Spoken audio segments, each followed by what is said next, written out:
Hey everyone, welcome back to Coach Hall Writes. In today's video, I'm going to be sharing with you some of my favorite sentence frames for synthesis and argument essays in AP Lang. If you're looking for additional resources to help you prepare for the upcoming AP Lang exam, please check out the description box below. There you will find links to helpful videos, including my favorite rhetorical analysis sentence frames, and information about upcoming study sessions here on YouTube and also on TikTok. Before we get started, let's talk about what a sentence frame actually is. Sentence frames have been a game changer in my classroom because they're a way for students to better articulate their ideas. If you've ever been writing and just kind of felt stuck, like you knew what you wanted to say but didn't know how to say it best, that's where sentence frames can be really helpful. So let's start with thesis statements. When writing an argument or synthesis essay, you want to identify the key words of the prompt. What are you being asked to write about? Are you being asked to write about the role of something or the value of something? Or are you being asked to respond to someone's claim about something? I tell my students on exam day, I want them to underline exactly what it is they're supposed to write about, and I want to see that phrase in their thesis and also in their body paragraphs.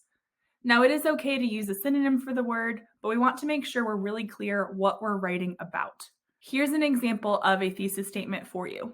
Given that public libraries provide services for all ages and serve as a hub of democracy, they are vital to society. So you can see in orange, we have two reasons why they're vital to society. So looking at this thesis statement, I would expect that the first body paragraph is going to be about providing services for all ages. I would also expect that the second body paragraph is about this idea of being a hub of democracy. The part that says that they are vital to society, that is addressing the role, which is what's in the prompt. Some students prefer a counterargument thesis, which basically means that you would address the opposite side and then address your own position. You are welcome to use a counterargument thesis for synthesis or argument essays, and technically you don't have to address the counterargument elsewhere in your essay just because you did this type of thesis. Can it be helpful to do so? Absolutely. But is it required? Technically not. So here's an example. Although libraries may seem like antiquated institutions, in actuality, they offer vital services to the community. This thesis statement is also defensible. Now notice it doesn't necessarily have the specifics like the previous one did. It's a little bit more open, but it still has a clear stance. By saying that they offer vital services to the community, we know that through this thesis statement, the essay is going to take on a position that libraries are valuable. Now let's talk about what I'm going to call linking language. Some of these sentence frames can be great for topic sentences, but they could also be used within the paragraph as well if you're trying to transition from one idea to the next within a paragraph. So let's look at this first one. Topic is not just limited to main idea 1, however, as it is integral to main idea 2 as well. So for main idea 1 and main idea 2 there, you could put something like science or music or history or sports, whatever the general category is. This can be great for an argument essay, but you could also use it for synthesis as well. And where it says topic, that's where you'd want to put your particular topic, whatever it is you're writing about. Typically, that topic is going to be related to the keywords of the prompt. A similar way to address this using linking language could be the second bullet point, like previous example or topic, the new example or topic also. Basically, the idea with the linking language here is we're trying to create connections between our ideas, either between two different paragraphs or within the paragraph, in order to strengthen our line of reasoning. Using sentence frames like this can help you transition well, and it can help the person reading your essay better follow your ideas. The third bullet point is a similar sentence frame that my students really like to use.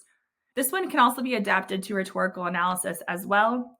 And it says, having already established that, so then you refer to main idea 1, and then you introduce main idea 2. A lot of my students like to use this as a topic sentence for their second body paragraph.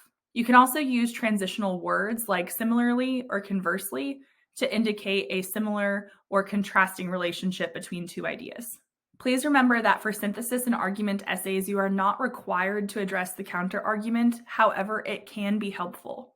Generally speaking, I now advise my students to only include the counterargument if they have time to write an effective counterclaim and rebuttal or concession and refutation. For many of my students, this means that it's likely their third body paragraph because, quite frankly, if they run out of time and they have to omit that paragraph, they've at least proven their point with the other two body paragraphs. Here are some sentence frames that my students often use if they're trying to address the counterargument. The first one says those in favor of, and then you would put the topic there, or opponents of, and then whatever the topic is, claim that. So you would say basically, other people say this, however, here's what they fail to consider, and that's when you would start to assert your position. You could also say something like, however, such claims underestimate or negate, and then you could finish that sentence. The great thing about sentence frames is that they help give you the idea, but you can modify the language in order to fit what you're talking about. So if you're looking at some of these sentence frames and you're like, I would say it differently, or that doesn't really fit my prompt, but if I said it this way, it does, that's perfectly okay. You can customize these and modify them to make them your own. These are just kind of like a starter in order to get the words flowing. Now, if you want to concede, which is basically acknowledging the potential merit of the other side before offering a refutation, here are some phrases that could be helpful. You could say, while it is true that, you could say yes, or even certainly. Just remember that they come in a pair, a concession and a refutation, just like a counterclaim and a rebuttal. It can be good to concede because it shows that you've considered the perspective of the other side, but it must come with a refutation. That's why you can see words like yet and but. If you're looking for more information about concessions and refutations, I do have a more in-depth video about this from a couple years ago. I will link that in the description box below. I also wanted to provide you with a list of some commentary verbs that can be helpful. Using these verbs correctly and appropriately in your essay can help you explain the significance of your evidence. So verbs like conveys, demonstrates, emphasizes, illustrates, highlights, reveals, suggests, and underscores can be great replacements for the verb shows in your essay. And by the way, underscores means emphasizes. It also helps if you have transition words. You can use the word because or since. Since can be great at the start of a sentence. Technically, you can start a sentence with because as well, but usually I encourage students to use because as a way to add on to their thought.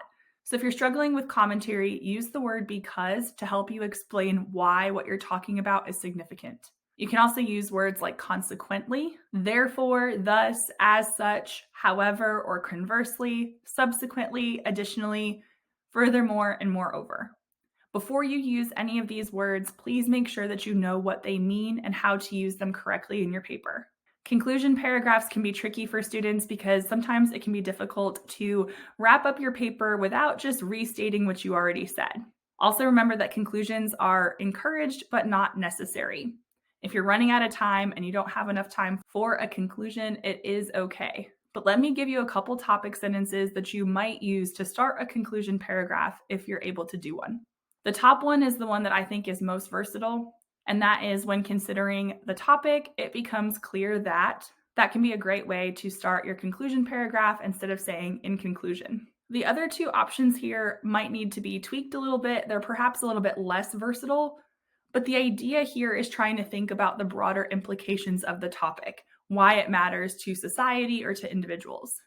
Thank you so much for watching. If you found this video helpful, please make sure that you give it a thumbs up. Also, please make sure that you are subscribed with your notifications turned on.